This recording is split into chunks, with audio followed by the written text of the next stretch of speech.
All right, welcome back to HL's Global's Montreal Soirée.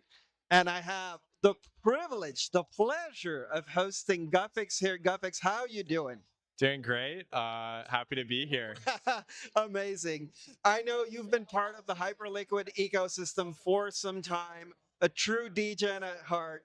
I'm wondering, what do you think are the driving forces of the growth of this ecosystem?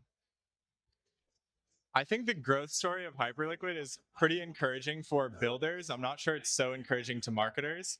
I think Hyperliquid built a great product and kind of did the if you build it, they'll come kind of mantra in what they've made. So they obviously had some great wedges, like they gave people a reason to care about their exchange through ownership in it. Um, I think one thing that's not talked about often is the social trading element of Hyperliquid versus centralized exchanges. So you hear a lot about that with FOMO, for example, or other like Solana kind of meme coin launchpads. But what you don't hear about is how Hyperliquid put all these perps positions on chain that you could never really look at before. So it's almost like you're watching a reality TV show when you're seeing someone like James Wynn punting $1 billion of notional Bitcoin long. It's pretty interesting. Yeah, I mean, the people of Hyperliquid, we can name Loracle as well, which I think we see a lot of content made from that one. What do you think about the traders of Hyperliquid? Do you think that's kind of like a key element of the growth of the ecosystem? Yeah, I think people love to pocket watch. Honestly, like it's a favorite that people have as a hobby. And there's been a lot of different traders that have contributed, whether it's directly to how Hyperliquid works or it's just something in the ecosystem that changed Hyperliquid forever. So we have a few like contributions, like for example, Stalequant's delisting methodology for tickers. So like we saw some toxic elements with like Jelly Jelly or other tickers where it's like you get a really low volume, low OI pair, and you need to find a way to delist those. Stalequant found a good way for that. But I think another important part is the kind of stress testing of the exchange.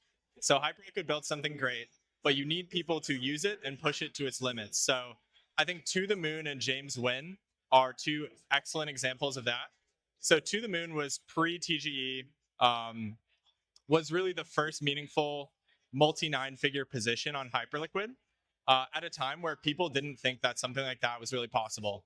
So outside of tier 1 centralized exchanges, they thought your options were go to a tier 3 exchange and maybe get, be booked. They profit off of liquidation flow. They're incentivized to, have bad outcomes for the user. People thought, if they're sharp, they've looked into Hyperliquid. They know Hyperliquid doesn't profit from liquidation flow, but they may think that the transparent exchange means they're incentivized to have makers or large whales push the price against you to your public liquidation price. Um, I think that To the Moon and James Wynn, for example, were examples of non-toxic flow that were able to build a huge position without getting instantly liquidated or instantly like trapped, like people would say. Um, Yeah, I have a lot to say about that. yeah, they were really fun. On that note, I mean, you mentioned the word exciting as well. So, what are you most excited in the Hyperliquid ecosystem? I think just the transition to Hyperliquid being exchanged for everything rather than just crypto. I mean, I think myself and a lot of other people who have been trading crypto for a long time are now having to reinvent themselves into trading commodities and equities. But there's almost a silver lining in that where these projects are no longer this, crypto tagged bad thing. And it's just one kind of world of assets that are now being traded on Hyperliquid. And hopefully we can now go from being crypto traders to exotic commodities traders or whatever other title people like to give themselves.